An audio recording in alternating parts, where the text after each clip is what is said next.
Dr.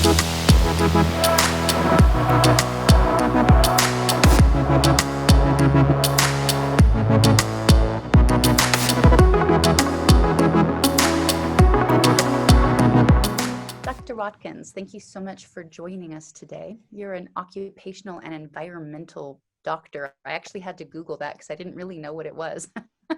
Would you mind telling the audience a little bit about yourself and your profession? Yeah, sure, Jewel. And really, before we start, thank you for having me. And it's really a pleasure to be here this morning. And as an occupational medicine physician, we are a subspecialty of preventive medicine. And really, our charter is improving the care and well-being of workers through science and the sharing of knowledge. I also have additional training in public health, and us OcDocs have been front and center in helping a working population really stay productive and really stay on the job. And we cover the gamut of aerospace medicine, undersea medicine. We service industries such as the automobile industry, as well as the travel industry and mining, agricultural. And so we're kind of all over the place, but really my heart and soul is around preventive medicine and public health. And currently I have the pleasure of serving as the Chief Medical Officer for Kroger and Kroger Health, and serve as their lead physician executive, supporting all of their clinical lines of business as well as their employee health plan.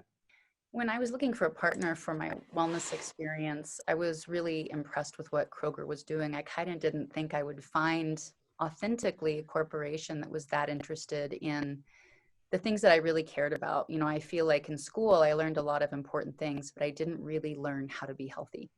I didn't learn how to be mentally healthy, emotionally healthy. I didn't learn enough about nutrition. And so seeing their commitment to food as medicine, you know, that's since I was 16, I started studying nutrition to see if I could help heal or prevent conditions. As we're moving into sort of this, I don't know, the age that we're in, whatever we want to call it, where anxiety, depression, and we're seeing suicide at all-time highs. Are you seeing in the workplace this kind of connection between physical health and our mental health? And how's that affecting how you're advising companies? You know, and you're so right. Today, this pandemic has really exposed a couple of things, how the interplay of mental well-being as well as your physical productivity at work and how you perform at work is very closely linked. And we've known that for a long time. However, the pandemic has really ripped off that scab, right? And really exposed for what it is. And really, you know, many of us throughout our lives will deal with some form of mental health issue. The statistics are pretty high. Almost 1 in 5 of us will, over our lifetime, have something ourselves that we deal with. But anxiety in the workplace is a real thing. Sometimes we may just minimalize that and say it's just stress, right? Workplace-induced stress. But it comes at us from all avenues. And I think you'll be really pleased to understand that those who have the least control, right? The least control of their own destiny at work, right? Their ability to take breaks, really. And I'm talking about the frontline workers, our frontline workers at Kroger and our heroes here in America on the front lines of healthcare. They have very demanding schedules, right? And they suffer through things like stress, and we need to be there for them and really take in mind that their mental well-being is just as important as their physical well-being. And without that, the two just won't work. We just need to be mindful of that.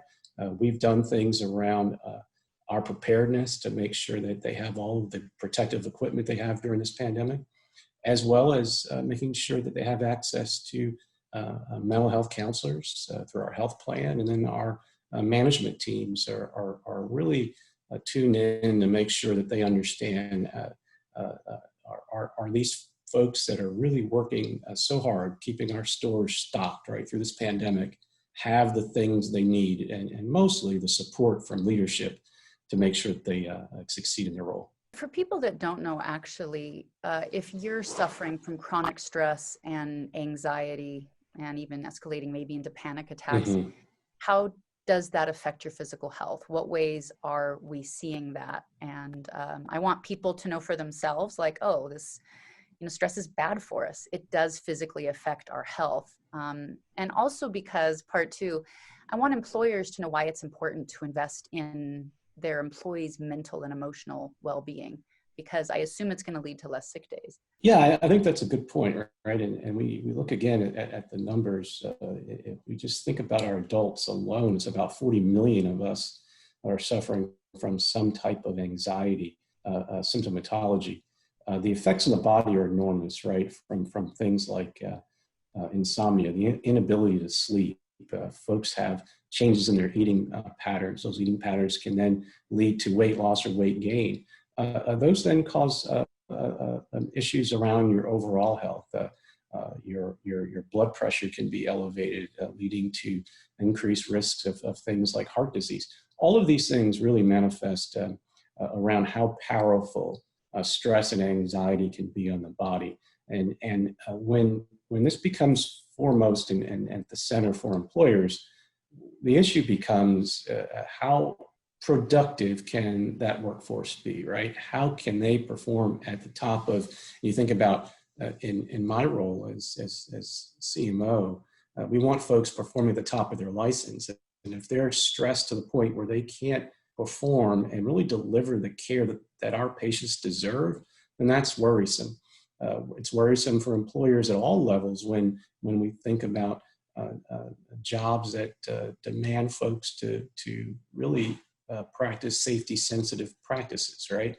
You think about our airline pilots, our bus drivers that are driving our children to school. We want them to be at their best so that they can be productive and then really maintain a healthy workforce for employers moving forward. That reduces the overall cost of health plan care and really makes a huge difference.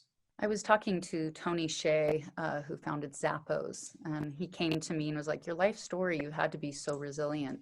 Can you help me teach employees to be more resilient? Do you have any practical tools for people or advice for companies of sort of how to invest in that so the workforce can show up engaged? Yeah, that's a great point, Jewel. You're right. And I think one of our biggest assets, not only at Kroger, but companies can learn that your associates, your employees are your biggest resource. And the investments that you make in them really pay dividends in the long term. Turnover is way too expensive.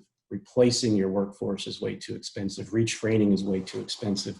So investing in the workforce is really important. Some solid tips around that is recognizing that we're all stressed for time, right? Whether we're commuting, whether we're working from home, dealing with family issues, and work encompasses, as an adult, it defines you. It's probably you spend more time away from your family at work or doing work type of things than you do with your own family. And understand that work is not only a means to an end, but as I mentioned just previously, that it's really, it defines us. So employers can learn a lot about listening to their associates and to their employees, understanding how they can meet them where they are. It doesn't mean that you do everything for them, but you really want to support them. And I think most folks want to feel supported from their immediate supervisors and managers. They're the ones that need to walk the walk and walk the talk, right? And really be there to support. And support sometimes just means being able to ask Mark, how are you doing today, my man? Are you doing it all right? You know, if you need anything, you know where to find me. And most times, workers and employees really respond to that level of respect. And that's very important when we think about mental health and mental well-being, is starting from a place of dignity and respect, that you can extend that. Even though I may be in your employ, there it should be grounded in a mutual respect that you respect each other as human beings, and then have a common courtesy to have things that allow you to have really good discourse and being able to understand and identify triggers, especially around stress and productivity, that could be offset by interventions and coaching and uplift that can really move people forward. Yeah, I really think that's a wonderful point. I actually just started a company that's sort of building a curriculum around how do we invest and create wellness in that workplace, because people can't silo themselves. You know, we're experiencing a lot of uncertainty in the world. Do you have any advice for people that are young, they're looking to maybe get out of their circumstances or beyond whatever generationally their life has offered? What's the secret or the tip that you could give people to really having that life that they want, to dreaming their own dream? I think part of it's resiliency, and I learned that from my mother. We're all going to face adversity in life, right? We're all going to face things that don't go our way. The minute you give up is when it becomes over. You're going to have obstacles, things that you need to overcome. Leverage your network. There are people and places out there that can be supportive. Be open-minded. And also realize that most times what you're going through, you're not alone.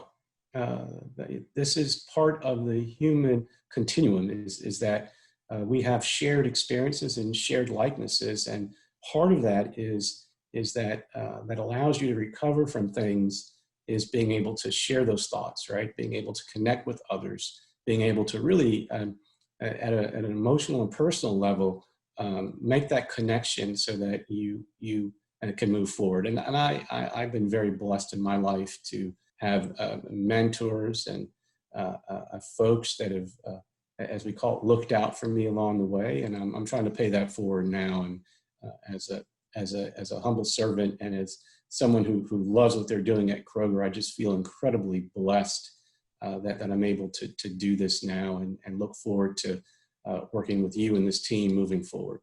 Well, I really appreciate it. And thank you for your time today. I really enjoyed our conversation and look forward to seeing you at our next in-person event. I really enjoyed last year hearing you talk about mindful eating and your own Absolutely. health journey. So I look forward to more. Yeah, Jill, thank you for the opportunity to be with you today. Thank you. Appreciate it. All right, bye. Bye-bye.